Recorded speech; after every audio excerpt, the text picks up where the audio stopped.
بسم اللہ الرحمن الرحیم وبہ نستعین سبحانک لا علم لنا الا ما علمتنا انک انت العلیم الحکیم الحمد للہ رب العالمین والصلاة والسلام علی سید المرسلین وعلی آلہ وصحبہ اجمعین ومن تبعهم بإحسان الی یوم الدین اعوذ باللہ من الشیطان الرجیم بسم اللہ الرحمن الرحیم اللہ لا الہ الا هو الحی القیوم لا تأخذه سنة ولا نوم له ما فی السماوات وما فی الارض من ذا الذي يشفع عنده إلا بإذنه يعلم ما بين أيديهم وما خلفهم ولا يحيطون بشيء من علمه إلا بما شاء وسع كرسيه السماوات والأرض ولا يؤوده حفظهما وهو العلي العظيم. ناظرین کرام، ہم لوگ اللہ کے فرمان وهو العلی العظیم کے تحت اللہ تبارک و تعالیٰ کے کائنات میں سب سے اوپر یا اس کے بلند ہونے کی تمام معانی کے بارے میں کچھ تفصیلات پڑھ چکے ہیں. اس ضمن میں اخیر میں چاہوں گا کہ بعض سلف کے قول کی روشنی میں اس بحث سے متعلق ایک بہت بڑی گمراہی وحدت الوجود سے متعلق بھی کچھ باتیں عرض کی جائیں اور ہم اور آپ اچھی طرح اسے جان لیں، اس لیے کہ وحدت الوجود جتنی خطرناک اور گھناؤنی قسم کی بیماری اور گمراہی ہے، یہ اتنی ہی زیادہ عام ہے، خاص طور سے ہمارے اپنے ملک میں. آئیے پہلے ہم بعض سلف کے اقوال پر نظر ڈالیں. علامہ ابن جریر طبری رحمہ اللہ نے اللہ کے نام العلی کی تشریح کرتے ہوئے کہا کہ العلی ذو العلو علی کل شیء. علی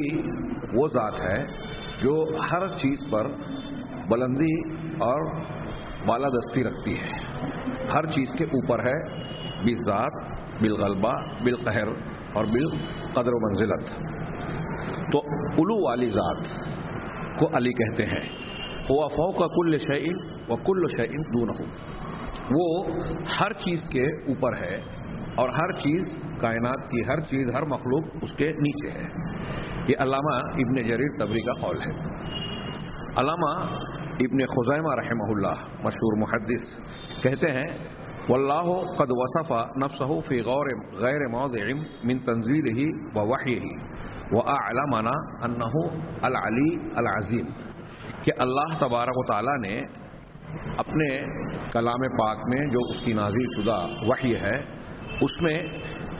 متعدد مقامات پر یہ اپنے ذات کی صفت بیان کی اور ہمیں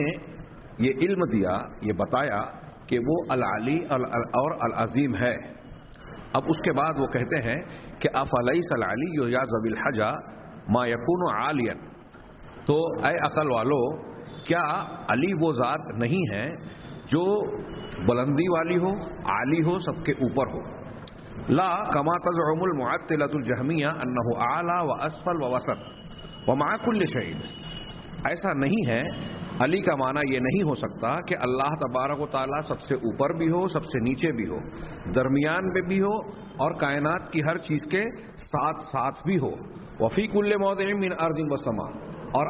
زمین اور آسمان کے ہر مقام اور ہر جگہ پر موجود ہو. وفی اجواف جمیع الاحوان، اور اس کا یہ معنی بھی نہیں ہو سکتا کہ وہ تمام حیوانات کے بطن میں، پیٹ میں یا ان کے اندر داخل ہو. وَلَوْ تَدَبَّرُوا آیَةً مِّن کِتَابِ اللَّهِ وَوَفَّقَهُمُ اللَّهُ لِفَهْمِهَا. علامہ ابن خزیمہ آگے کہہ رہے ہیں کہ یہ ایسا کہنے والے، ایسی گمراہی والے اگر قرآن کی، اللہ کی کتاب کی ایک آیت پر بھی غور کر لیتے اور اللہ تبارک و تعالیٰ اسے سمجھنے کی انہیں توفیق عطا فرماتا، لَعَقَلُوا أَنَّهُمْ جُحَّالٌ، تو وہ یہ سمجھ جاتے کہ وہ ایسا ماننے میں جاہل ہیں، جہالت رکھنے والے لوگ ہیں. لا يفهمون ما يقولون، جو وہ کہہ رہے ہیں خود اس کا معنی ان کی سمجھ میں نہیں آتا. وبانا لہم جہلہم انفسہم وخطأ مقالتہم، اور ان کے لیے ان کے اپنے نفس کی جہالت اور اپنے قول کی خطا اور غلطی ظاہر ہو جاتی. علامہ ابن خزیمہ کے اس قول کو التوحید و اثبات و صفات الرحمن صفات الرب عز و جل کتاب سے نقل کیا گیا ہے. علامہ ابن خزیمہ نے اس میں جہاں اللہ تبارک و تعالیٰ کے علو کا اس بات کیا جو تمام اہل سنت والجماعت کا مسلک ہے، قرآن حدیث اور اجماع امت سے ثابت ہے، وہیں معطلہ جہمیہ جو اللہ تبارک و تعالیٰ کے علو اور سب چیزوں سے بلند ہونے کا انکار کرتے ہیں، ان کا شدید رد کیا، جو یہ کہتے ہیں کہ اللہ تبارک و تعالیٰ صرف اوپر ہی نہیں بلکہ نیچے بھی ہے، درمیان میں بھی ہے، کائنات کے ہر مقام پہ ہے، ہر جاندار ہر وجود کے ساتھ ساتھ ہے، بلکہ ان سے ملا ہوا ہے۔ کہا کہ قرآن کی آیتوں پر بلکہ ایک آیت پر اس معنی اور اس مضمون سے متعلق ایک آیت پر بھی غور کرتے تو انہیں یہ بات سمجھ میں آ جاتی کہ وہ جو یہ کہہ رہے ہیں یہ سراسر جہالت پر مبنی بات ہے۔ یہی میں یہ عرض کرنا چاہتا ہوں کہ یہ جو جس چیز کا علامہ ابن خزیمہ نے یہاں رد کیا اپنی اس عبارت میں، وہ اشارہ ہے ان اہل اتحاد، اہل حلول، اہل وحدت الوجود کا، جو اللہ تبارک و تعالیٰ کی شان کو نہ سمجھتے ہوئے اتحاد اور وحدت الوجود کے قائل ہیں۔ اتحاد اور وحدت الوجود کا کیا معنی ہوتا ہے اور اس کا مفہوم کیا ہوتا ہے وہ جاننے سے پہلے میں 2-3 قول اور پیش کرنا چاہتا ہوں جو موسوعۃ العقیدہ میں درج ہے۔ قوام السنہ امام تیمی کہتے ہیں کہ تمام مسلمانوں کا اس بات پر اجماع ہے کہ اللہ تبارک و تعالی العلی الاعلی ہے، العلی بھی ہے اور الاعلی بھی، دونوں اللہ کے نام ہیں، اور قرآن نے اپنے اس فرمان میں اس کا ذکر کیا ہے، سبح اسم ربک الاعلی، اپنے رب اعلی سب سے بلند پروردگار کی تسبیح بیان کرو۔ تسبیح کہتے ہیں ہر اس چیز سے اللہ کو منزہ قرار دینا جو اللہ کی شان کے لائق نہیں ہے۔ چنانچہ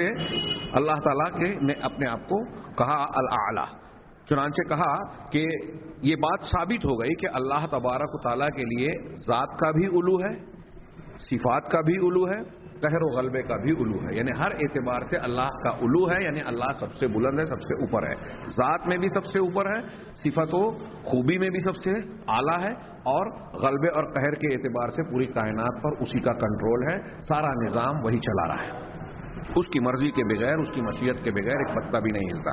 شیخ الاسلام علامہ ابن تیمیہ رحمہ اللہ نے کہا فالسلف والائمۃ یقولون، سلف اور ائمہ یہ بات کہتے ہیں کہ ان اللہ فوق سماواتہ، اللہ تبارک و تعالی آسمانوں کے اوپر ہے، مستوین علی عرشہ، اپنے عرش پر مستوی ہے، اس پر قائم ہے، اس کے اوپر ہے۔ یہاں ایک بات الرحمن علی العرش استوى جو قرآن میں 7 مقامات پر وارد ہوا ہے، صرف یہ تعبیر استوى علی العرش والی،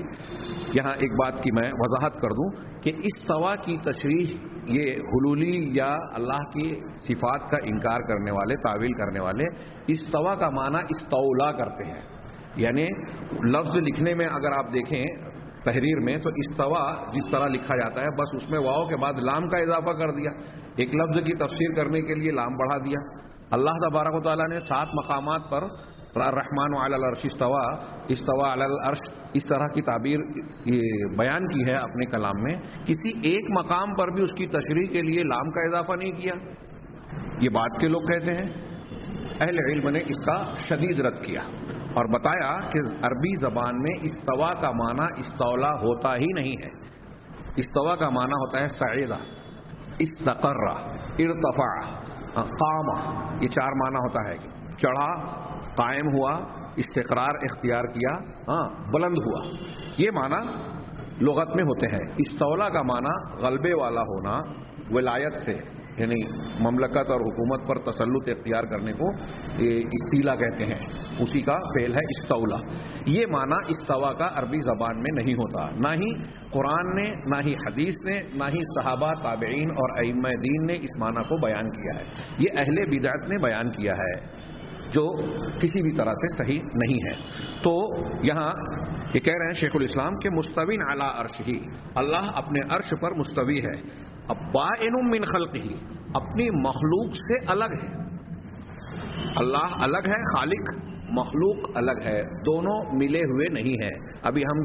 جس چیز کی طرف جانے والے ہیں، بیان کرنے والے ہیں، اہل اتحاد یہ کہتے ہیں کہ خالق اور مخلوق مل گئے، امتزاج ہو گیا، اختلاط ہو گیا، دونوں ایک ہو گئے۔ یہ کسی بھی طریقے سے قرآن اور حدیث والا عقیدہ نہیں ہے، بلکہ انتہائی گھناؤنی قسم کا کفر اور شرک ہے۔ کہا علامہ ابن تیمیہ نے کہ وہ اپنی مخلوق سے الگ ہے، ملا ہوا نہیں. اور یہ بات عقلی طور سے بھی اس سے پہلے میں نے بہت اشارتاً بیان کی. اہل علم نے، علامہ ابن ابی العز نے، شیخ ابن عثیمین نے، علامہ ابن قیم نے بڑی تفصیل سے بیان کیا کہ اگر آپ اللہ کے وجود کو مانتے ہیں تو پھر سوال کیا جائے گا کہ کیا اس کو ایسا مانتے ہیں کہ کائنات کے اندر ہے یا کائنات اس کے اندر ہے. اب اگر دونوں کو، اگر کوئی کائنات کے اندر مخلوق کو مانتا ہے، اللہ کو مانتا ہے، تو یہ اللہ تبارک و تعالیٰ کو محدود کر رہا ہے. اور اللہ کے اندر اگر مخلوق کو مان رہا ہے تو نعوذ باللہ اللہ تبارک و تعالیٰ کو گندگی، خرابی اور بری چیزوں کی جگہ اور ظرف قرار دے رہا ہے. دونوں باتیں باطل ہیں، اور ایسی کئی اور بھی غلط باتیں لازم آتی ہیں ایسا ماننے سے. چنانچہ الگ ماننا پڑے گا. اب الگ ہے تو اوپر مانتے ہیں کہ نیچے مانتے ہیں، دائیں مانتے ہیں کہ بائیں مانتے ہیں. اگر اوپر آپ نہیں مانتے تو پھر نیچے ماننا پڑے گا، یا اوپر والی جو جہت ہے اوپر کے ضد کو ماننا پڑے گا. اب اللہ تعالیٰ کے لیے خوبی اور کمال کیا ہے؟ بلندی ہے یا نیچے ہونا ہے؟ ظاہر سی بات ہے کہ بلند ہونا اللہ تبارک و تعالیٰ کے لیے کمال اور خوبی ہے. اس چیز کو مختلف انداز اور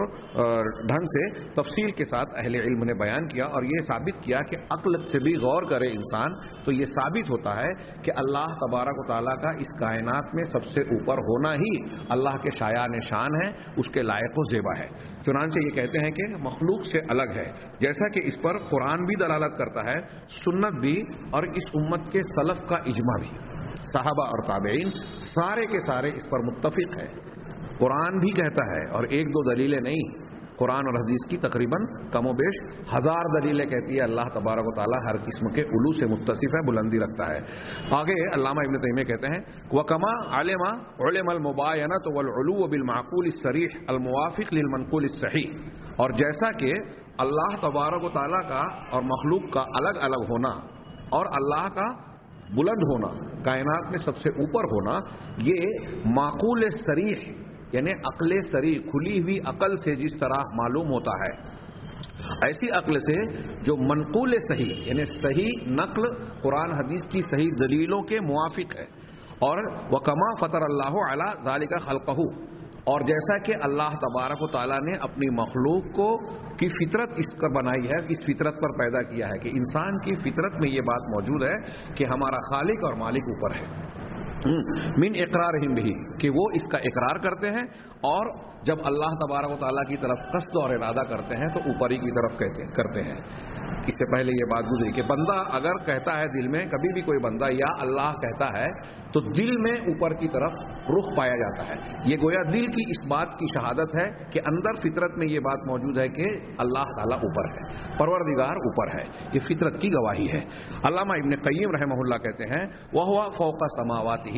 مُسْتَوٍ عَلَى عَرْشِهِ بَائِنٌ مِّنْ خَلْقِهِ، کہ اللہ تبارک و تعالیٰ اپنے آسمانوں کے اوپر ہے، عرش پر مستوی اور قائم ہے، اور اپنی مخلوق سے الگ اور جدا ہے، مخلوق کے ساتھ ملا ہوا یا ان کے ساتھ مختلط اور ممتزج ملا ہوا نہیں ہے. یہاں میں یہ ان اقوال کی روشنی میں جہاں یہ بات ذکر کر رہا تھا کہ اللہ تبارک و تعالیٰ کائنات میں سب سے اوپر ہے، وہیں یہ بھی ثابت ہوتا ہے کہ کائنات یا مخلوق سے اللہ تبارک و تعالیٰ ملا ہوا نہیں ہے. لیکن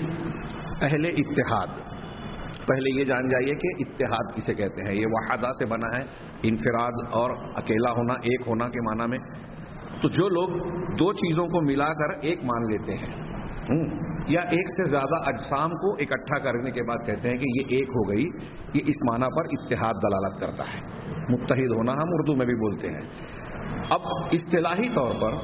اتحاد، اہل اتحاد کس بات کے قائل ہیں؟ وہ اس بات کے، میں اپنے الفاظ میں تعبیر میں کہوں کہ یہ کہتے ہیں کہ اللہ تبارک و تعالیٰ اور مخلوق متعدد، یہ دونوں مل گئی، ممتزج ہو گئی. تو اہل اتحاد یہ کہتے ہیں کہ خالق اور مخلوق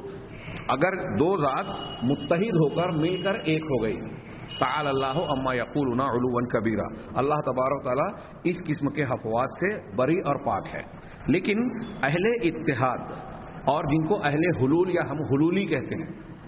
اور وحدت الوجود کہتے ہیں، یہ جو الفاظ استعمال ہوتے ہیں اس سے کچھ لوگوں کو سمجھنے میں دقت آتی ہے، کیونکہ دونوں کا، تینوں کا استعمال ایک دوسرے کے ساتھ ساتھ کیا جاتا ہے کہ یہ حلولی ہے اور وحدت الوجودی ہے. تو تھوڑا سا فرق یا خاص طور سے وہ جو اس علم کا شوق رکھتے ہیں یا جنہیں ذوق ہے کہ فرق کو جانیں، تھوڑا سا میں اشارہ کر دوں کہ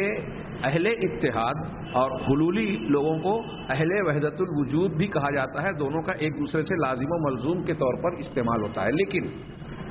حلول کا عقیدہ رکھنے والے لوگ دو طریقے کے ہوتے ہیں. ایک وہ جو اللہ کے مخصوص بندوں، اس کو مقید یا خصوصی حلول کہتے ہیں، یعنی ایسے لوگ جو مخصوص لوگوں کے بارے میں یہ عقیدہ رکھتے ہیں کہ اللہ کی ذات ان میں حلول کر گئی، جیسے نصارہ حضرت عیسیٰ علیہ السلام کے بارے میں عقیدہ رکھتے ہیں. بعض غالی روافظ حضرت علی رضی اللہ تعالی عنہ کے بارے میں عقیدہ رکھتے ہیں کہ اللہ تعالی حضرت علی کے اندر آ گیا. اسی طریقے سے صوفیوں میں سے بعض جو اس طرح حلولی عقیدہ رکھتے ہیں، حلاجیہ جن کو کہا جاتا ہے، منصور ابن حلاج کے بارے میں کہتے ہیں نا کہ وہ کہتا تھا انا الحق، میں الحق ہوں، یعنی میں اللہ ہوں، اللہ میرے اندر آ گئے، نعوذ باللہ. ویسے تو آج کے زمانے میں بعض علماء محققین یہ کہتے ہیں کہ صوفیوں کے جتنے بھی سلسلے پائے جاتے ہیں، سارے سلسلوں میں چاہے وہ پہلے مرحلے میں اظہار اس بات کا نہ کریں کہ وہ وحدت الوجود اور حلول کا عقیدہ رکھتے ہیں، لیکن جتنے سلسلے ہیں اہل سلاسل میں تمام کے یہاں حلول اور وحدت الوجود کا عقیدہ پایا جاتا ہے. یہ اور ایک عام بات ہے صوفیوں کے یہاں، اور صوفیوں کے ان اثرات سے بہت سارے وہ لوگ جو بظاہر صوفی نہیں ہیں وہ بھی اس کے قائل نظر آتے ہیں. جیسے ابھی میں تذکرہ کروں گا کہ ہمارے اخوانیت کے قائل اور ایک امام سید قطب صاحب، یہ بھی اپنی تفسیر میں گویا وحدت الوجود اور حلول کے عقیدے کی ستائش، تعریف اور اس کو برحق قرار دیتے ہیں. ہم اس پر تھوڑی سی آگے گفتگو کریں گے. میں یہ عرض کرنا چاہتا ہوں کہ کچھ لوگ مخصوص لوگوں میں حلول کے قائل ہیں کہ ہمارے شیخ کے اندر اللہ آ گئے، جیسے اہل تصوف، اور بعض لوگ کہتے ہیں کہ تمام لوگوں میں اللہ تبارک و تعالیٰ کی ذات نے حلول کر لیا. تو یہ حلول عامہ عمومی سطح پر ماننے والے لوگ جو ایسا مانتے ہیں ان کو ہم کہہ سکتے ہیں کہ یہ وحدت الوجود کے قائل ہیں. نتیجے کے اعتبار سے وہ یہی کہہ رہے ہیں کہ وجود ایک ہو گیا، اللہ کا اور مخلوق کا وجود ایک ہو گیا. اور جو لوگ مخصوص لوگوں میں مان رہے ہیں کہ حضرت عیسیٰ میں اللہ تعالیٰ ہے، نعوذ باللہ، یا حضرت علی میں ہے، یا منصور ابن حلاج یا ایسے بعض مشائخ کے اندر آیا، تو وہ ان کو ہم اہل وحدت الوجود تو نہیں کہہ سکتے، لیکن وہ ایک حیثیت سے خالق اور مخلوق کی دوئی کو ختم کرتے ہیں، تو ان کے لیے حلول یا اتحاد کی بات کہی جا سکتی ہے، یہ تعبیر استعمال کی جا سکتی ہے. لیکن جو وحدت الوجود کے قائل ہیں وہ اتحاد اور حلول کے بھی قائل ہوئے ہیں. یہ تھوڑا سا فرق میں سمجھتا ہوں کہ میں نے جو ہلکی سی بات بیان کی اس کا وہ ذہن نشین ہو گئی ہوگی. شیخ الاسلام علامہ ابن تیمیہ اس سلسلے میں بیان کرتے ہیں، اس کا تذکرہ کرنے کے بعد اس کا حکم بیان کرتے ہیں کہ ان حلولی اور اتحادی لوگوں میں سے بعض ایسے ہیں جو حلول اور اتحاد کو بعض شخصیتوں کے ساتھ خاص کرتے ہیں، یا بعض انبیاء کے ساتھ، جیسے مسیح علیہ السلام کے تعلق سے حضرت عیسیٰ کے بارے میں عیسائی اور نصارہ مانتے ہیں، یا بعض صحابہ کے بارے میں جیسے غالی شیعہ حضرت علی کے بارے میں، یا بعض شیوخ کے بارے میں جیسے حلاجیہ اور ان کے علاوہ کچھ لوگ ہیں، یا بعض بادشاہوں کے تعلق سے اس قسم کا تصور کرتے ہیں. بعض مشرکین میں اس قسم کے عقیدے پائے جاتے ہیں، جیسے ساسانی خاندان جو ایران کا اہل سلطنت اور اہل اقتدار حکمراں خاندان تھا ساسانی، ان کے بارے میں زرتشتی یا وہاں کے اہل مذاہب یہ سمجھتے تھے کہ ہمارے یہ حکمراں جو ہے ساسانی خاندان کے افراد یہ سورج دیوتا کی نسل سے ہیں، اور سورج دیوتا، سورج نعوذ باللہ اللہ کے یا خالق کے مظاہر میں سب سے بڑا مظہر ہے. تو گویا وہ ان کے اندر الوہیت کا تصور اور ربوبیت کا تصور مانتے تھے. تو بعض بادشاہوں کے بارے میں، بعض تصویروں کے بارے میں، اور کسور مردے جیسے بعض امرد اور بے ریش و بال ہمارے یہاں جو بدھسٹ لوگ ہیں ان کے یہاں بھی ایسا مانا جاتا ہے کہ گوتم بدھ جو ہے وہ الہ کی حیثیت سے حلول کر کے آئے تھے، ان کے اندر الہ تھا. اور ان کے یہاں جو لاما ہوتے ہیں تو ان گوتم بدھ کے ماننے والے جو بعض طبقات ہیں اپنے لاماؤں کے بارے میں اسی قسم کا عقیدہ رکھتے ہیں، حلول والا. اور ان میں کا ایک شخص کہتا ہے کہ انا انظر الی صفات خالقی واشهدها فی هذه السورہ، کہ میں اپنے خالق کی صفات کو ہاں اپنے پیدا کرنے والے کی صفات کو دیکھ رہا ہوں اور اس کا مشاہدہ کر رہا ہوں اس شکل و صورت میں، تو کسی خاص شخصیت کو مان لیا کہ اس کے اندر ہم اللہ کی صورت دیکھ رہے ہیں. ہاں کہہ رہے ہیں کہ والکفر فی ھذا القول ابین من ان یخفى علی من یؤمن باللہ ورسولہ. اس قسم کے قول یا عقیدے کے سلسلے میں علامہ ابن تیمیہ کہہ رہے ہیں کہ کفر بالکل واضح ہے ایسے شخص پر جو اللہ اور رسول پر ایمان رکھتا ہے، اس کے لیے یہ بالکل واضح کفر ہے. اور اسی طرح انہوں نے یہ بات بھی کہی اس کو بیان کرنے کے بعد کہ حاصل کلام یہ ہے کہ علامہ ابن تیمیہ کے اس قول کو بغور سے مات فرمائے. وہ کہتے ہیں فلا خلاف بین الامہ ان من قال بحلول اللہ فی البشر، کہ امت کے درمیان اس معاملے میں کوئی اختلاف نہیں ہے کہ جو شخص اللہ تبارک و تعالیٰ کے انسان کے اندر حلول کو کا عقیدہ رکھتا ہے واتحادہ بہ، اور اس بات کا عقیدہ رکھتا ہے کہ خالق اور مخلوق متحد ہو گئے، وَأَنَّ الْبَشَرَ يَكُونُ إِلَٰهًا، اور انسان اس طریقے سے الہ کے درجے میں ہو جاتا ہے. جب اس کے اندر اللہ آ گیا تو وہ الہ کی حیثیت رکھنے والا ہو گیا، تو اور یہ الہہ اور معبودوں میں سے بن گیا. تو جو شخص ایسا عقیدہ رکھتا ہے، امت کے درمیان اس بات میں کوئی اختلاف نہیں ہے کہ وہ کافر اور مباح الدم ہوگا، یعنی ایسا کافر جس کا خون جائز ہو سکتا ہے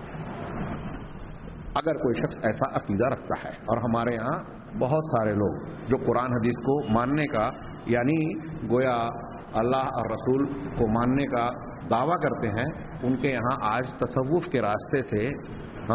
رفض و تشیع کے راستے سے اس قسم کا باطل عقیدہ جو سراسر اور کھلا ہوا کفر ہے وہ پایا جاتا ہے. ہمارے یہاں کچھ لوگ شیخ ابن عربی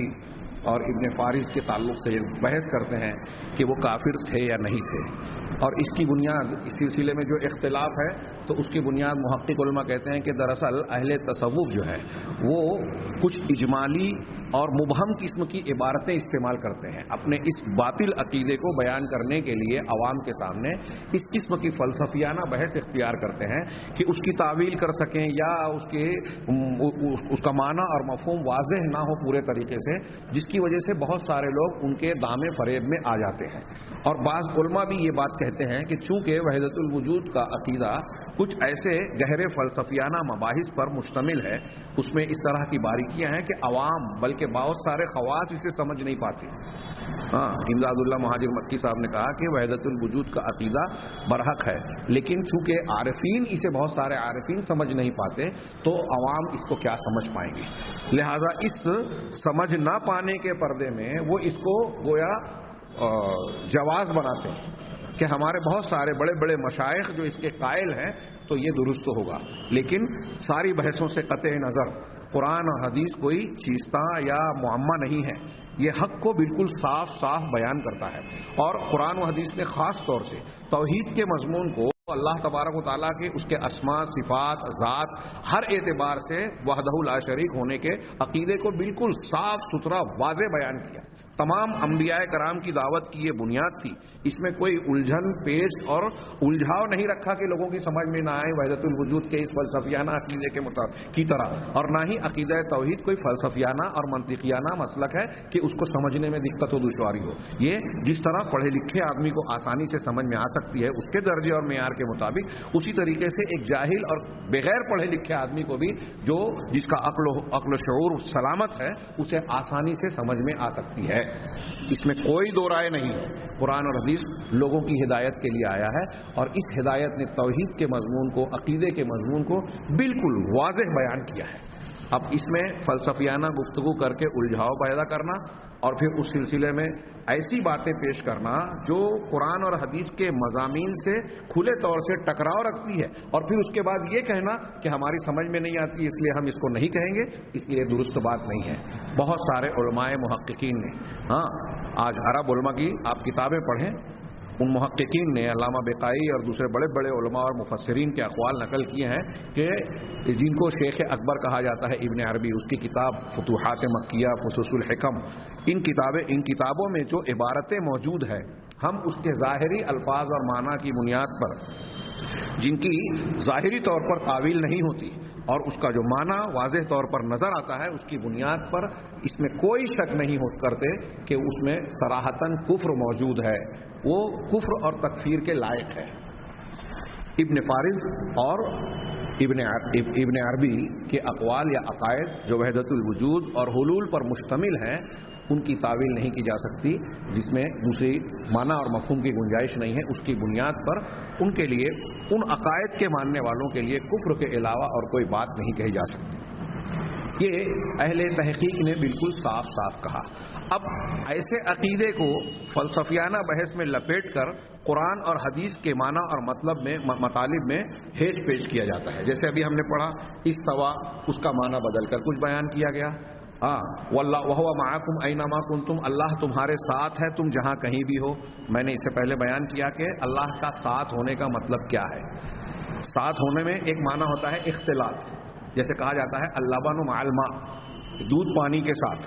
تو دودھ اور پانی ملا ہوا ہوتا ہے، ممتزج ہوتا ہے، ایک دوسرے سے ملا ہوا رہتا ہے، مختلط ہو جاتا ہے، ان کے اندر اختلاط ہو جاتا ہے۔ کیا اللہ تبارک و تعالیٰ اور مخلوق کے درمیان اس قسم کے اختلاط کا معنی ہو سکتا ہے؟ ناممکن بات ہے۔ لغت میں یہ معنی پایا ضرور جاتا ہے، لیکن خالق و مخلوق کے لیے یہ معنی نہیں ہو سکتا۔ ساتھ کا یہ معنی، جیسے ہم ایک آدمی کے ساتھ ہے، آپ میرے ساتھ ہیں، میں کہتا ہوں کہ ہم اور آپ ساتھ ہیں، تو یہاں ساتھ کا مطلب کیا ہے؟ کیا ہم دونوں ایک دوسرے کے اندر داخل ہو گئے، دودھ اور پانی کی طرح مل گئے؟ نہیں، بلکہ سنگت کے معنی میں ہے۔ اور کبھی ایسا بھی ہوتا ہے کہ ہم قریب بھی نہیں ہیں، ایک آدمی اس شہر میں ہے، ایک آدمی دوسرے شہر میں ہے، فون کے ذریعے، خط کے ذریعے سے وہ کہتا ہے، آدمی اس دوسرے آدمی سے کہتا ہے کہ تم یہ جو کام کر رہے ہو میں اس سے متفق ہوں، اور اس کام میں، اس تحریک میں، اس معاملے میں میں تمہارے ساتھ ہوں۔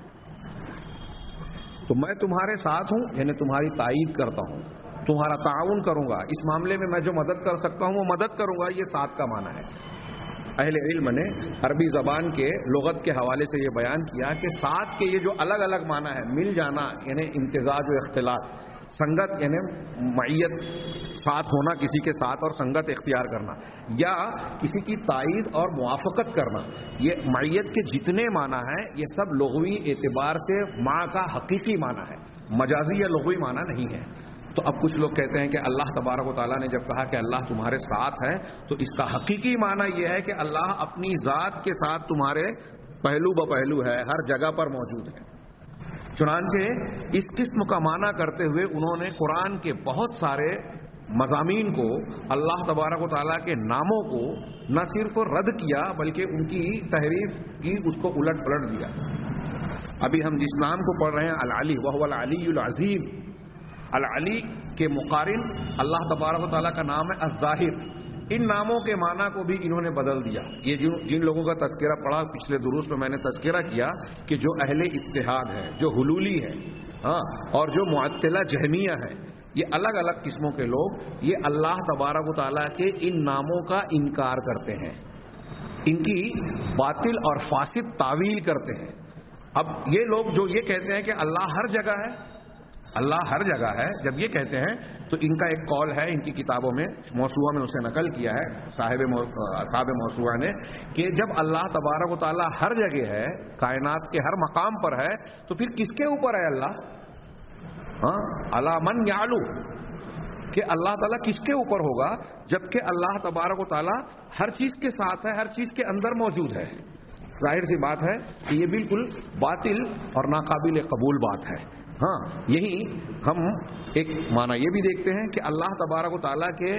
نام الاول، الآخر، الظاہر، الباطن، اس کی بھی لوگوں نے تعویل کی اور اس کو اپنے معنی سے ہٹا دیا۔ یہاں میرے سامنے ایک کتاب ہے شیخ ربیع کی، اس میں سید قطب جو اخوانیت کے ایک ستون ہیں حسن البنا کے بعد، اور قطبی ایک ان کا فرقہ بن گیا، ان کی تفسیر فی ظلال القرآن اور ان کی بعض کتابیں تصویر الفنی اور اس طرح کی جو دوسری کتابیں ہیں، اس میں جو ان کے عقائد ہیں ان کا جائزہ لیا گیا ہے اس کتاب میں۔ اس میں وہ کہتے ہیں، شیخ کہتے ہیں کہ سید قطب اپنی تفسیر میں اللہ تعالیٰ کے یہ فرمان هو الاول والآخر والظاہر والباطن وهو بكل شيء علیم، کہ اللہ تبارک و تعالیٰ الاول ہے۔ ہم نے اس کی تفسیر پیچھے پڑھی کہ اول وہ جو ہر پہلے سے پہلے چیز سے پہلے ہے، یعنی ہمیشہ سے ہے، اس سے اول، اس سے پہلے کوئی چیز نہیں۔ آخر کہ اسی کے لیے بقا ہے، ہمیشگی ہے۔ آخر سے آخر وجود کے بعد بھی دراصل کوئی ہے تو اللہ تبارک و تعالیٰ ہی ہے۔ اس کی اولیت، اس کی آخریت ایک دوسرے کے منافی نہیں ہے. ایسے ہی اللہ تبارک و تعالیٰ الظاہر ہے، ظہور رکھتا ہے. اب اس کا معنی کچھ لوگوں نے کہا کہ صرف معلوم اور علم کے اعتبار سے ظاہر ہے، دلائل کے اعتبار سے ظاہر ہے. یہ اس کے اصل معنی کا کچھ پہلو ہو سکتا ہے یا ناقص معنی ہے. بعض لوگوں نے اس کو رد کیا ہے، سلف کے طریقے پر چلنے والوں نے.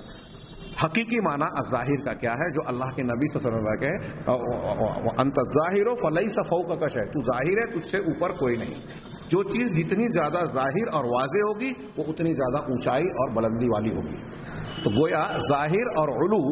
اللہ کا اوپر ہونا، یہ ایک دوسرے سے ملا ہوا ہے، ایک دوسرے کا مقتضا اور تقاضا ہے. چنانچہ یہاں یہ کہا گیا، اور باطن جو کہا گیا کہ اللہ باطن ہے، تو کچھ لوگوں نے ترجمہ کیا پوشیدہ، کچھ لوگوں نے کیا مخفی. باطن وہ جو نظر نہ آئے، کچھ لوگوں نے ترجمہ کیا کہ جو اندر ہے. چلو ٹھیک ہے باطن کے لفظ کے اعتبار سے، لیکن یہاں معنی کیا ہے جو نبی کریم صلی اللہ علیہ وسلم نے انتہائی زبردست انداز میں مختصر سی عبارت میں بیان کیا، وہ انت الباطن ولیس دونک شیء، تو باطن ہے، تجھ سے زیادہ دون، تجھ سے زیادہ قریب، تجھ سے زیادہ نزدیک کوئی اور نہیں ہے. تو اللہ ہر مخلوق کے قریب سے قریب تر ہے، اس کی شہرک سے بھی زیادہ قریب ہے. مطلب شہرک سے بھی زیادہ قریب ہے کیسے؟ اس کے چھپی سے چھپی چیز کو جانتا ہے، اس کے تمام مخفی اور کھلی ہوئی چیزوں کا علم رکھتا ہے. اللہ تبارک و تعالیٰ کے لیے کوئی غیب نہیں ہے، کوئی باطن نہیں ہے. تو اللہ تبارک و تعالیٰ ظاہر. اس کی تفسیر کرتے ہوئے ایک لمبی عبارت نقل کی ہے فی ظلال القرآن سے، جس میں اللہ سید قطب جیسے شخص، انہوں نے وحدت الوجود کی گویا ستائش کی، صوفیوں کے عقیدے کا ذکر کر کے اس کو تعریف کے انداز میں اسے بیان کیا. یہ کہتے ہیں ان کے درمیان کی میں عبارت کرتا ہوں، حقیقتاً اللہ کینونۃ لشیء فی ھذا الوجود علی الحقیقہ فالکینونۃ الواحدہ الحقیقیہ ہی للہ وحدہ سبحانہ، کہ وجود میں ہونا، کسی چیز کے ہونا حقیقت میں ایک ہی حقیقت ہے، حقیقی طور پر صرف اللہ سبحانہ و تعالیٰ کے لیے ہے. ومن ثم فہی محیطۃ بکل شیء، تو یہاں نتیجہ یہ نکلا کہ اللہ کی ذات ایسی ہے جو ہر چیز کو گھیرے ہوئے ہے. علیمۃ بکل شیء، علیمۃ بکل شیء، یہ ذات ہر چیز کو جاننے والی ہے. فاذا استقرت هذه الحقیقۃ الکبریٰ فی القلب، جب انسان کے دل میں یہ حقیقت مستقر ہو جائے، جم جائے، فما احتفالہ بشیء فی ھذا الکون غیر اللہ سبحانہ، تو پھر اب اس کائنات میں اللہ تبارک و تعالیٰ کے علاوہ کسی اور کا موجود ہونا، احتفال کہتے ہیں محفل میں ہونا، یعنی اس کائنات کی محفل میں گویا اللہ کی وجود کے علاوہ کوئی وجود نہیں ہے. اور وکل شیء لا حقیقت لہ ولا وجود، اور جتنی بھی چیزیں ہیں ان کی کوئی حقیقت نہیں ہے اور ان کا کوئی وجود نہیں ہے. آگے کچھ عبارت بیان کرنے کے بعد اگلے پیراگراف میں کہتے ہیں شیخ کہ وَلَقَدْ أَخَذَ الْمُتَصَوِّفَ، کہ صوفیوں نے اسی حقیقت، بنیادی اور سب سے بڑی حقیقت کو اختیار کیا. وَحَامُوا بِهَا وَفِيهَا، اسی کے ساتھ اور اسی کے ارد گرد انہوں نے چکر لگایا. وَسَلَكُوا إِلَيْهَا مَسَالِكَ شَتَّىٰ، اور اس کی طرف مختلف راستے اور مسلک اختیار کیے. بعضهم قال، ان میں سے بعض کا کہنا یہ ہے، صوفیہ میں سے، یہ الاول الاخر الظاہر الباطن کی تشریح کر رہے ہیں اللہ سید قطب، میں اس کو اپنے الفاظ میں بیان کر رہا ہوں. ہاں، وہ کہہ رہے ہیں کہ بعض صوفیوں کا کہنا یہ ہے کہ انہ یری اللہ فی کل شیء فی الوجود، کہ وہ یعنی وہ شخصیت اللہ تبارک و تعالیٰ کو کائنات کے ہر وجود میں دیکھتا ہے. ہاں، بعض کا کہنا یہ ہے کہ انہ رأى اللہ من وراء کل شیء فی الوجود، کہ وجود میں، کائنات میں جتنے بھی وجود ہیں، موجودات ہیں، ان کے پیچھے اللہ تبارک و تعالیٰ کو دیکھتا ہے. بعض کا کہنا یہ ہے کہ انہ رأى اللہ فلم یر شیئا غیرہ فی الوجود، کہ اس نے اللہ کو دیکھا. ان کا کہنا یہ ہے کہ اس نے اللہ کو دیکھا تو اس نے وجود میں اللہ کے علاوہ کسی اور کو دیکھا ہی نہیں، دیکھا تو صرف اللہ ہی اللہ ہے. ہاں، وَكُلُّهَا أَقْوَالٌ تُشِيرُ إِلَى الْحَقِيقَةِ، کہہ رہے ہیں کہ یہ سب کے سب ایسے اقوال ہیں جو حقیقت کی طرف اشارہ کرتے ہیں. اذا تجاوزنا عن ظاہر الالفاظ القاصرۃ فی هذا المجال، کہ جب ہم نظر انداز کر دیں ظاہری الفاظ سے اگر نظر ہٹا لیں، ہاں، وہ الفاظ جو اس قسم کے معاملات میں حقیقت کو بیان کرنے سے عاجز و قاصر ہوتے ہیں. تو سب کے سب جتنے بھی عبارتیں ہیں وہ سب اسی حقیقت کی طرف اشارہ کر رہی ہے. الا ان یؤخذ علیہم علی وجہ الاجمال هو انہم احملوا الحیات بهذا التصور. ہاں آگے وہ کہتے ہیں سوائے اس کے کہ انہوں نے اس تصور کو کا اہمال کر دیا. کہتے ہیں آگے کے پیراگراف میں والاسلام فی توازنہ المطلق یرید من القلب البشری ان یدرک هذه الحقیقہ ویعیش بها ولها. اسلام اپنے مطلق توازن یعنی علی الاطلاق جو اسلام کا اعتدال ہے اس کا توازن ہے اس کے ساتھ انسان کے دل سے یہ چاہتا ہے کہ وہ اس حقیقت کا ادراک کر لے اس کے ساتھ اور اس کے لیے جیے. آگے اور بھی عبارت ہے. شیخ اس پر تبصرہ کرتے ہوئے آگے کہتے ہیں کہ اس طریقے سے سید قطب وحدت الوجود اور حلول کو ثابت کرتے ہیں اور انہیں صوفیہ گمراہ صوفیہ کی طرف منسوب کرتے ہوئے سیاق مدح میں یعنی تعریف کے سیاق و سباق میں تذکرہ کرتے ہیں. ہاں اور اپنے اس قول کے ذریعے سے اس چیز کی طرف دعوت بھی دیتے ہیں کہ اسلام اپنے مطلق توازن میں انسان کے دل سے یہ چاہتا ہے کہ وہ اس حقیقت کے ساتھ جیے اس حقیقت کا ادراک کرے اور اسی کے لیے اور اسی کے ساتھ جیے. گویا سید قطب اسی کی طرف دعوت دیتے ہیں. یہ میں نے اختصار کے ساتھ ان کی لمبی چوڑی اور آگے رد کے اعتبار سے اور بھی لمبی عبارت ہے میں نے کچھ حصہ ذکر کیا یہ بتانے کے لیے اور خاص طور سے نام لے کر میں بیان کر رہا ہوں تاکہ اس سلسلے میں کچھ لوگوں کے یہاں ہمارے یہاں ہندوستان پاکستان میں اور عوام کا جاہلوں کا ایک عام مزاج ہوتا ہے کہ شخصیات کے ذریعے سے وہ دین کو اختیار کرتے ہیں حق کو پہچانتے ہیں. ارے اتنی بڑی شخصیت ہے جب وہ اتنے بڑے ہیں تو وہ جو مان رہے ہیں وہ صحیح ہے. یہاں اس حقیقت کو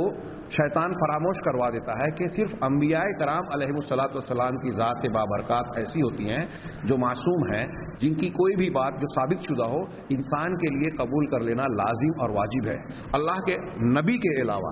پیغمبر کے علاوہ دنیا کے کسی بھی انسان کی بات رد بھی کی جا سکتی ہے قبول بھی کی جا سکتی ہے. یہ بات امت کے بہت سارے کبار علماء سلف سے عقیدتاً اصولاً ثابت ہے سبھی مانتے ہیں. امام مالک رحمہ اللہ کا اس سلسلے میں واضح قول ہے کہ ہم میں سے ہر شخص کی بات کو قبول بھی کیا جا سکتا ہے رد بھی کیا جا سکتا ہے سوائے اس صاحب قبر کے. اللہ کے نبی صلی اللہ علیہ وسلم کی قبر مبارک کی طرف آپ نے اشارہ کیا اور کہا کہ ان کی بات کے علاوہ دنیا کے کسی بھی انسان کی بات کو قبول بھی کیا جا سکتا ہے اور رد بھی کیا جا سکتا ہے. لیکن ہمارے یہاں مزاج یہ بن گیا کہ اگر ایک آدمی نے کسی کو بڑا مان لیا کسی شخصیت سے متاثر ہو گیا کہ فلاں شخصیت بہت بڑی ہے میں ان سے بڑا متاثر ہوں وہ میرے لیے جو ہے وہ آئیڈیل ہے ماڈل ہے. ہاں ایک آدمی اب مولانا ابوالعلا مودودی صاحب کو ماننے لگا ایک سید قطب کو ماننے لگا ایک شیخ حسن البنا کو ماننے لگا ایک مولانا الیاس کو ماننے لگا ایک فلاں بزرگ اور ایک فلاں بزرگ کو ماننے لگا ایک کسی مفتی کو ماننے لگا. تو اب جس کو ہم مان رہے ہیں اندھے ہو کر مان رہے ہیں کہ ان کی جو بھی بات ہے اب اس کو صحیح ہو یا غلط ہم قبول کر لیں. اگر ان کی کوئی غلطی واضح طور پر ہمارے سامنے آ بھی گئی تو لوگ جو ہے معتقدین جو ہیں مریدین جو ہیں اس کی تعویل کرتے ہیں. اور پھر اہل تصوف نے تو یہاں راستہ ہی بند کر دیا اعتراض کرنے کا کہ بھائی مرید کا کام شیخ پر اعتراض کرنا نہیں ہے بلکہ مرید کو شیخ کے سامنے اس کے ہاتھ میں ایسے ہی ہونا چاہیے جیسے میت غسل دینے والے کو نہلانے والے کے ہاتھ میں ہوتی ہے. اگر نہلانے والا اسے الٹ پلٹ رہا ہے یا کوئی اس کے ساتھ حرکت کر رہا ہے تو میت مردہ اس کو کچھ نہیں کہتا. ایسے ہی مرید کو شیخ کے ہاتھ میں ہونا چاہیے. تو اس کا نتیجہ کیا نکلا کہ اب شیخ نے چاہے جو حکم دیا ہو اسے قبول کر لیا جائے. اگر وہ گندے کاموں کا بھی حکم دے رہا ہے کہ آپ کپڑے اتار کے لیٹ جائیں یہ میں نہیں کہہ رہا ہوں اللہ کے گھر میں بیٹھا ہوں صرف فحاشی کے طور پر نہیں ان کی کتابوں میں ایسی ایسی باتیں ہیں جس کو میں اللہ کے گھر میں نقل بھی نہیں کر سکتا. اور پھر گندے کام کر کے اپنے مریدوں کے سامنے شیخ یہ کہتے ہیں کہ تم جو کرتا ہوا مجھے دیکھ رہے ہو حقیقت میں وہ میں نہیں کر رہا ہوں. یہاں طریقت کے نام پر شرعی احکامات کو رد کر دیا گیا کہ ہم طریقت پر چلنے والے ہیں. یہ شریعت جو ہے یہ چھیکا ہے یہ جاہلوں کے لیے ہے کہ اللہ نے یہ کہا رسول نے یہ کہا نماز پڑھنا روزہ رکھنا فلاں اور فلاں جو گہرائی میں چلا جاتا ہے جو طریقت کے اعلیٰ مدارج پہ چلا جاتا ہے اس کے اوپر شریعت کے یہ احکامات ساقط ہو جاتے ہیں. انتہائی خطرناک قسم کی گمراہی ہے یہ. نبی کریم صلی اللہ علیہ وسلم مرض الموت میں ہیں آخری وقت میں بار بار بے ہوش ہو رہے ہیں اور آپ کہہ رہے ہیں الصلاۃ الصلاۃ، اٹھ رہے ہیں تو نماز کے لیے جانا چاہ رہے ہیں، آخری وقت میں 2 لوگوں کے کاندھے پر سہارا لے کے نماز پڑھنے کے لیے گئے۔ جب آپ کسی صوفی سے یہ کہو گے کہ تم کہتے ہو کہ تمہارا شیخ جو ہے نماز نہیں پڑھتا تھا ہاں اور اللہ کے رسول پر نہیں ہوئی، تو کہا یہ شریعت تھی اور وہ طریقت تھی۔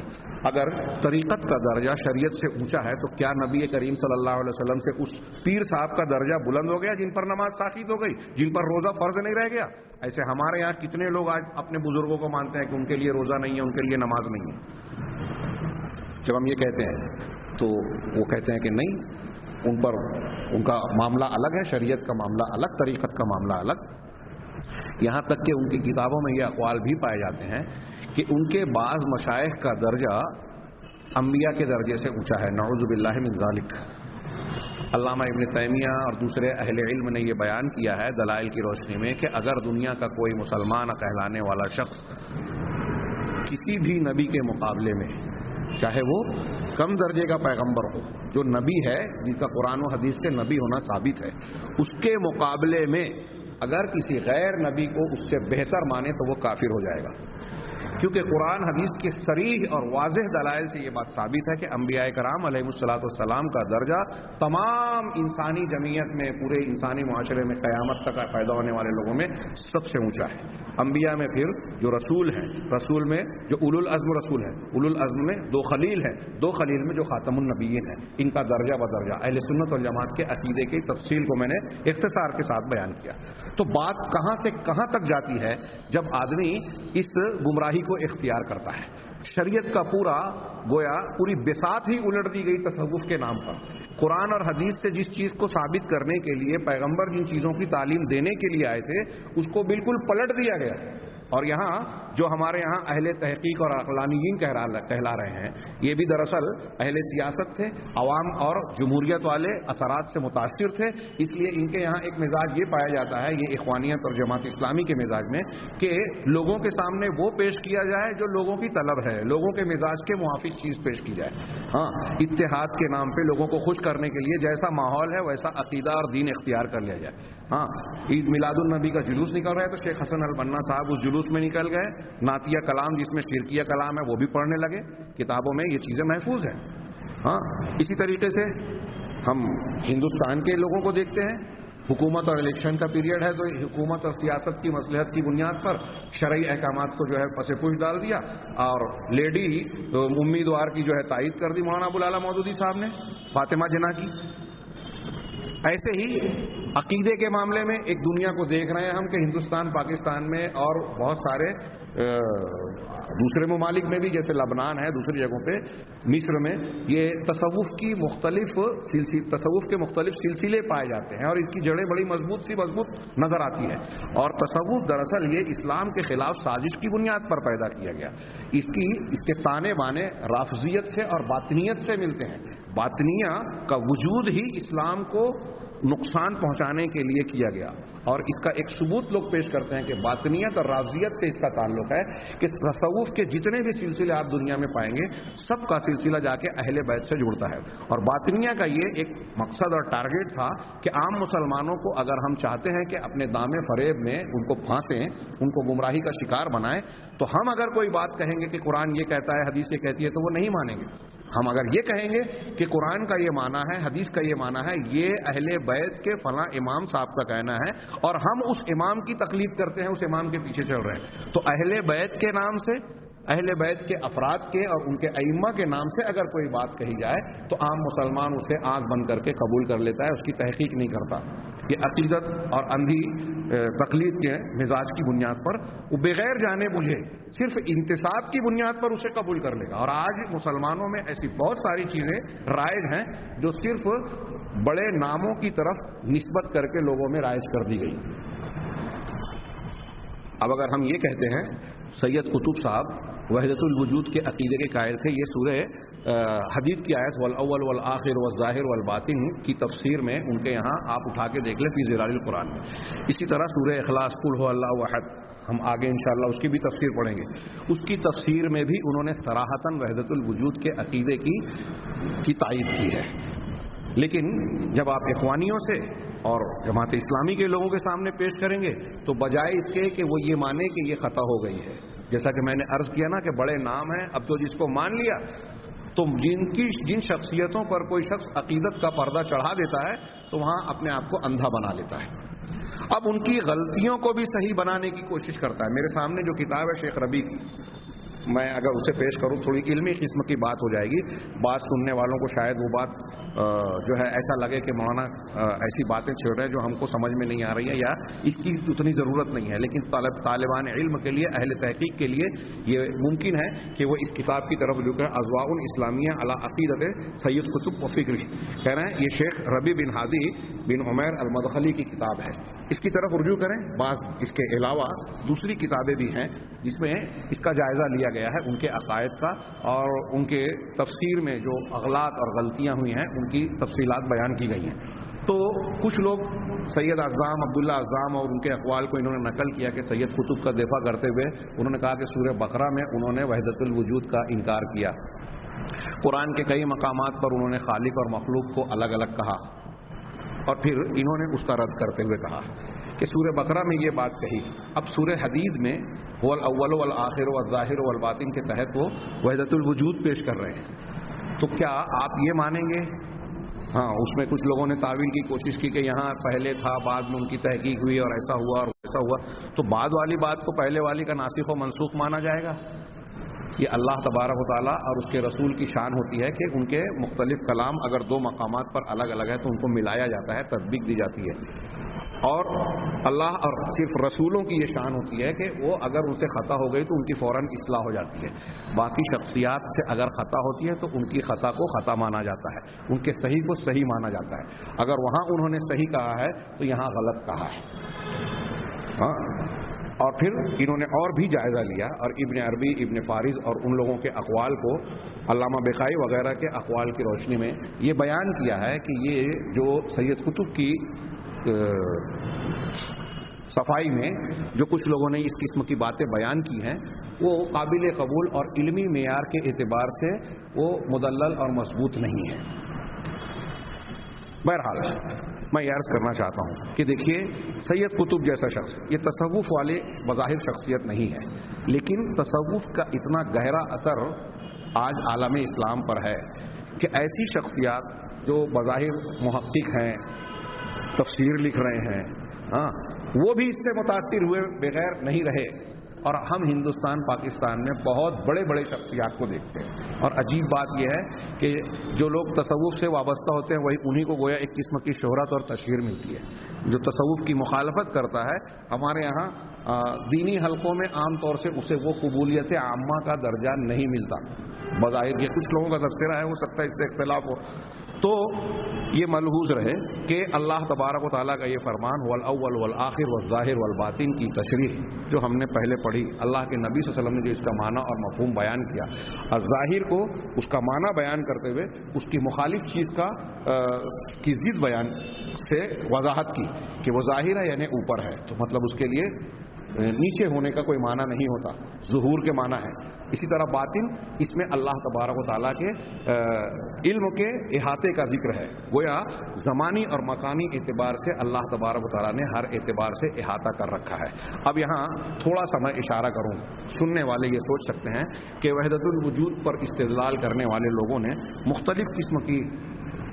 دلیلیں دی ہیں قرآن اور حدیث سے، ہم نے جو اس سے پہلے بہت سی دلیلیں پڑھی ہیں اس میں اس بات کا تذکرہ تو آ جاتا ہے کہ وحدت الوجود کسی بھی طریقے سے قرآن و حدیث کے موافق نہیں ہے۔ علامہ ابن عبد البر کا قول جو میں نے کل پڑھا تھا وہ اس سلسلے میں شاندار دلیل ہے کہ تم میں سے قرآن کی آیت جو انہوں نے پیش کی سورہ ممتحنہ کی غالباً کہ اللہ تبارک و تعالیٰ ہر چیز کا علم رکھتا ہے اور تم میں 3 ہوتے ہیں تو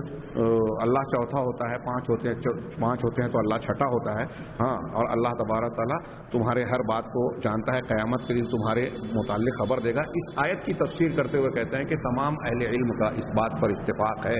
کہ اللہ عرش پر مستوی ہے اور اپنے علم کے اعتبار سے وہ سارے لوگوں سے قریب ہے۔ جو لوگ اس کے علاوہ دوسرا معنی کرتے ہیں، صحابہ اور تابعین میں جتنے علماء ہیں سب یہی کہتے ہیں کہ اللہ بذات عرش پر ہے اور کائنات کی ہر جگہ پر علم کے ساتھ ہے، احاطے اور قدرت کے ساتھ ہے۔ ہم نے اس معنی کو بار بار پڑھا. اب وحدت الوجود کے رد کے لیے کون سی دلیلیں ہیں؟ تو اس کی بے شمار دلیلیں ہیں. قرآن اور حدیث میں جتنی دلیلوں میں یہ کہا گیا ہے کہ آسمان اور زمین میں جو کچھ ہے سب اللہ کے لیے ہے، آسمان اور زمین میں جو کچھ ہے سب اللہ کی مخلوق ہے، آسمان اور زمین میں جو کچھ ہے سب کو اللہ تبارک و تعالیٰ پال رہا ہے، یہ جتنی بھی ایسی آیتیں ہیں وہ سب کے سب وحدت الوجود کا رد کر رہی ہے. وحدت الوجود کا معنی یہ کہ وجود ایک ہے، اللہ اور مخلوق مل گئے، ایک ہو گئے. لیکن یہ آیتیں یہ کہہ رہی ہیں کہ اللہ الگ ہے اور بندے الگ ہیں، خالق الگ ہے، مخلوق الگ ہے، رب الگ ہے، مربوب الگ ہے، مالک الگ ہے، مملوک الگ ہے. پوری کائنات اللہ کی مخلوق ہے. اور اللہ نے کہا لیس کمثلہ شیء، اللہ کے جیسی کوئی چیز نہیں ہے. اگر اللہ کے علاوہ کوئی چیز ہوتی ہی نہیں، سب اللہ ہی اللہ ہوتا، تو پھر کسی چیز کے اللہ کے مثل ہونے اور نہ ہونے کی کیا بات ہوتی. اسی طرح عقلی طور سے غور کریں کہ اگر اللہ تعالیٰ ہر چیز میں ہوتی، جیسے ہمارے اندر نعوذ باللہ اگر اللہ تعالیٰ جیسا کہ صوفیہ کہتے ہیں ہمارے اندر ہو، تو اس کا مطلب یہ کہ ہمارے اندر گندگی ہے، ہم حدود میں محدود ہیں، تو ہم جو ہے محدود ہو گئے، ہم گر گئے. اب ہماری موت ہو گئی، اللہ زندہ ہے، تو کوئی چیز جو دو مل کر ایک ہو گئی ہے، اس میں سے ایک حصہ مر گیا اور ایک حصہ زندہ ہے، کیا یہ عقلاً قابل قبول بات ہو سکتی ہے؟ ایسے اور بھی کئی عقلی استحالات ہوتے ہیں. تو ہر اعتبار سے وحدت الوجود یا حلول کا عقیدہ وہ قرآن و حدیث سے، اجماع امت سے، ان تمام دلیلوں سے جس میں اللہ تبارک و تعالیٰ کا مخلوق اور کائنات کے سب سے اوپر ہونا ثابت ہوتا ہے، ان تمام دلیلوں سے وحدت الوجود کا، حلول کا عقیدہ رد ہوتا ہے. اور سب سے بڑی بات یہ کہ یہ صراحتاً کفر پر دلالت کرتا ہے. اگر وحدت الوجود اور حلول کے عقیدے کو صحیح مان لیا جائے تو یہ ماننا پڑے گا کہ جتنے انبیاء کرام علیہم الصلاۃ والسلام نے اپنی قوموں کو توحید کی دعوت دی اور یہ کہا کہ اپنے معبودوں کو چھوڑ کر صرف اللہ کی عبادت کرو، ان سب لوگوں نے بلا وجہ کی محنت کی، بیکار کام کیا. کیوں؟ اس لیے کہ جب وحدت الوجود کا عقیدہ آپ مان رہے ہو اور آپ یہ کہہ رہے ہو کہ ہندو جس بت کی پوجا کر رہا ہے اس کے اندر بھی اللہ ہے. ہمارے یہاں جو وحدت الوجود والے، میں نے دیوبند کے مفتی صاحب کا حوالہ دیا تھا ناندیڑ میں، انہوں نے اسٹیج پر یہ بات بیان کی، اس کی ویڈیو کلپ آئی تھی. تو اگر آپ یہ کہہ رہے ہیں تو اب کوئی شخص فرعون کو پوج رہا ہے، کوئی درختوں کو پوج رہا تھا، کفار مکہ اپنے بتوں کو پوج رہے تھے، اور مظاہر قدرت کو، کوئی ستارے کو، چاند کو، سورج کو، دیوی دیوتاؤں کو، جن کو بھی کوئی پوج رہا ہے مخلوقات میں سے، تو وحدت الوجود کے عقیدے کے مطابق تو یہ معاملہ ہو جائے گا کہ وہ اللہ ہی کی عبادت کر رہا ہے. انبیاء کرام علیہ الصلوۃ والسلام نے بلا وجہ کی محنت کی. اور یہ جو میں کہہ رہا ہوں کہ نتیجے کے طور پر یہ صوفیوں نے ایسی جرأت و جسارت کر ڈالی کہ انبیاء کرام، مثال کے طور پہ وہ کہتے ہیں کہ جب حضرت موسیٰ علیہ الصلوۃ والسلام نے فرعون کو دعوت دی اور فرعون نے سوال کیا وما رب العالمین، رب العالمین کیا ہے، تو حضرت موسیٰ نے جواب دیا، سورہ شعراء میں وہ مکالمہ پڑھیے، رب السماوات والارض وما بینہما ان کنتم موقنین، کہ رب العالمین وہ ہے جو آسمانوں اور زمین کے درمیان کا پروردگار ہے، اگر تم یقین، اور ان کے درمیان جتنی چیزیں ہیں سب کا پروردگار ہے، اگر تم یقین رکھتے ہو. پورا مکالمہ ہے. تو صوفی حضرات کہتے ہیں کہ فرعون جو بات سوال کر رہا تھا موسیٰ علیہ الصلوۃ والسلام نے سمجھا ہی نہیں تھا. فرعون پوچھ رہا تھا کہ ما رب العالمین، رب العالمین کیا ہے،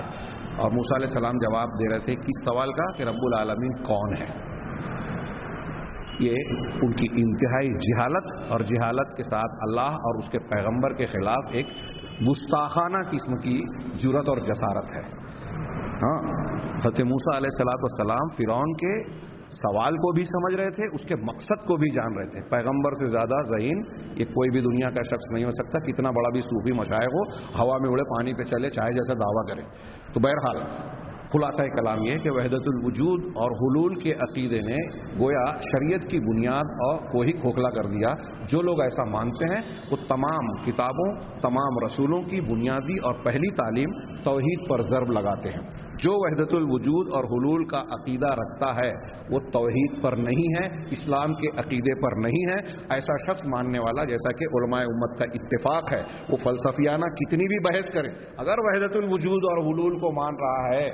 تو وہ اسلام میں نہیں ہے، اس کا لا الہ الا اللہ قابل قبول نہیں ہوگا. لہذا انسان کو قرآن حدیث سے صحیح عقیدہ سیکھنا چاہیے، اور قرآن جہاں توحید کی بیان کر رہا ہے وہ اللہ کے ناموں میں سے جس نام کو ہم نے ابھی پڑھا العلی، کہ اللہ ہر اعتبار سے کائنات میں سب سے اوپر ہے. بندہ جب اس کا عقیدہ رکھے گا تو اس کے ثمرات اور نتائج کیا ہوں گے کہ اللہ تبارک و تعالیٰ ہی جب سب سے اوپر ہے تو اسی سے ڈرنا چاہیے، سارا اختیار اسی کے پاس ہے تو اسی سے مانگنا چاہیے، ساری چیزیں وہی چلاتا ہے کائنات کا نظام، تو کسی اور سے ڈرنے کی، کسی اور سے مانگنے کی کوئی ضرورت ہی نہیں ہے، کسی اور کے سامنے عبادت کرنے کی کوئی ضرورت نہیں ہے۔ مقصد یہ کہ میں یہ بتانا چاہ رہا ہوں اپنے اس درس کے اخیر میں کہ العلی کو ماننا اور اللہ تبارک و تعالیٰ کے نام الظاہر کو ماننا، الباطن کو ماننا، اس کے احاطے کو ماننا، اس کے نتیجے میں اگر بندے کے دل و دماغ میں اس کا معنی اور مفہوم صحیح ڈھنگ سے بیٹھ جائے تو اس کی توحید مضبوط ہوگی، وہ اللہ تبارک و تعالیٰ کے سامنے